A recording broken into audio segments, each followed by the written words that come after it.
Bonsoir. Bonsoir. Restez assis, restez assis.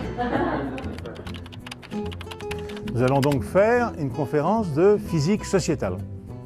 Oui, je sais, c'est un peu curieux, mais on parle bien de chimie amoureuse, alors on peut bien parler aussi de physique sociétale.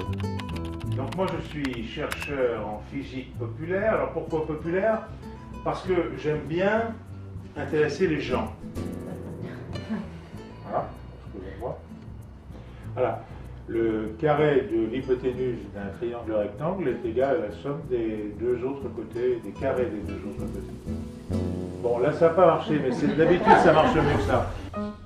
La conférence s'appelle Énergie. Nous allons étudier deux questions. J'ai la preuve absolue de ce réchauffement climatique. Laissez passer le nuage de radioactivité. Demain, aux anniversaires, offrez de la biomasse. L'homme a à peu près 7 millions d'années.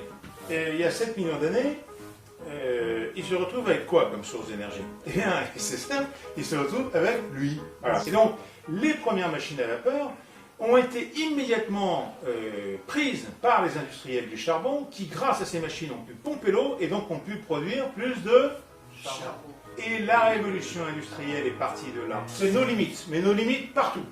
Partout. Pourquoi? Parce qu'on a appris à construire des réseaux. C'est-à-dire que le pétrole se distribue dans des cuves, le charbon se distribue dans des tombereaux, mais le gaz, c'est un peu difficile. Le gaz, il fallait construire des kilomètres de tuyaux. Et la technologie pour les construire, c'est à partir de 1950. Alors là, les étrangers ne sont pas très chics, je veux dire. Parce que jusqu'en à peu près 2000, on a nos sources d'énergie, le pétrole du Moyen-Orient, le nucléaire du Niger ou du Massif central, etc. Et puis à partir de 2000, les Chinois, les Indiens, les Brésiliens, tout le monde commence à vouloir avoir le même confort que nous. Alors du coup, il y a des tensions sur les matières premières, sur le pétrole. La moitié de nos énergies sont des énergies fossiles importées. 41% d'énergie nucléaire avec les risques et les inconnus qu'on a dit, et seulement 9% d'énergie renouvelable. Et les rejets de CO2 qui sont toujours à diviser par 4 dans les 35 ans qui viennent. Alors, est-ce qu'on appelle ça un syndrome, une crise, un problème pas totalement satisfaisant? Je vous laisse le choix du vocabulaire. Les sables bitumineux, le pétrole de schiste, un jour le méthane congelé au fond des mers. On s'aperçoit en fait que la Terre est un énorme réservoir de matière carbonée qui est du pétrole plus ou moins fin, plus ou moins lourd, plus ou moins ci, plus ou moins ça, mais qu'on est capable aujourd'hui de transformer pour en faire du pétrole classique. Et donc le pic de pétrole n'existe pas. Chaque petit trou ici est un forage. Pourquoi? Parce que vous fractionnez la roche, mais vous ne pouvez pas pomper à travers 1 km de rocher. Vous pouvez pomper à travers 200-300 mètres de rocher. Donc vous multipliez le nombre de forages. Ça ne coûte pas très cher, mais derrière le sol est quand même... disons que le mètre carré vaut moins cher, quoi. Voilà. Imaginez que le CO2 sente le chou. Il y a des tas de gaz qui sentent mauvais. Imaginez que le CO2 sente le chou, mais il n'y aurait plus de problème. L'image du dragueur en voiture, ce serait fini. Monter dans une carriole qui dégage une odeur de chou épouvantable derrière, on n'en parlerait plus. Eh ben non, manque de peau, ni couleur, ni odeur.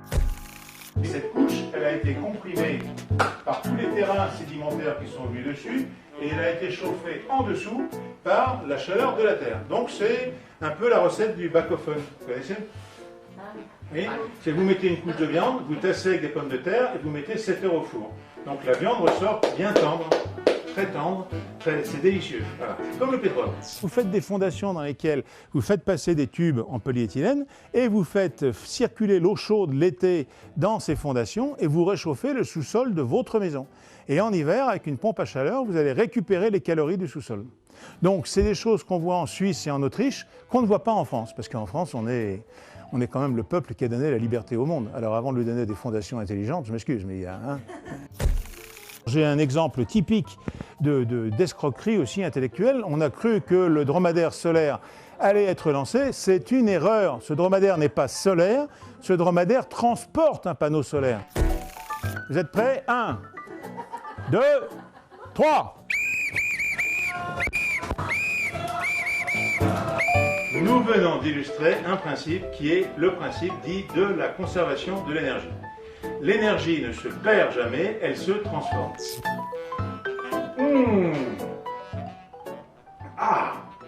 Ah oui, ça c'est excellent.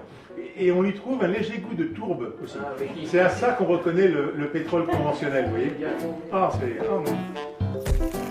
Parce que la facture, c'est le prix du kilowattheure que multiplie la consommation, d'accord?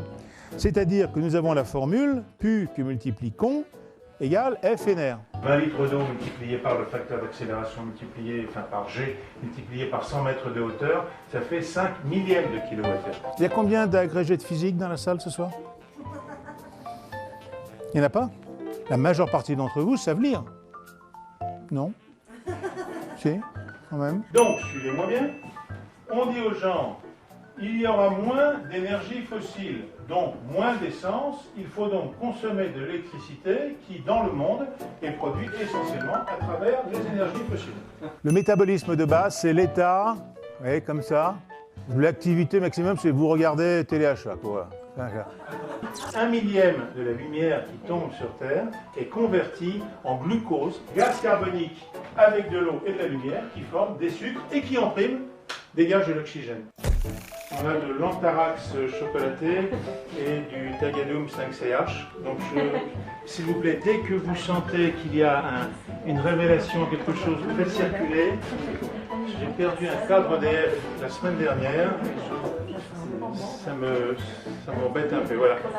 Donc, vous voyez, quand il y a quelque chose d'un peu trop prenant, voilà, vous l'évacuez.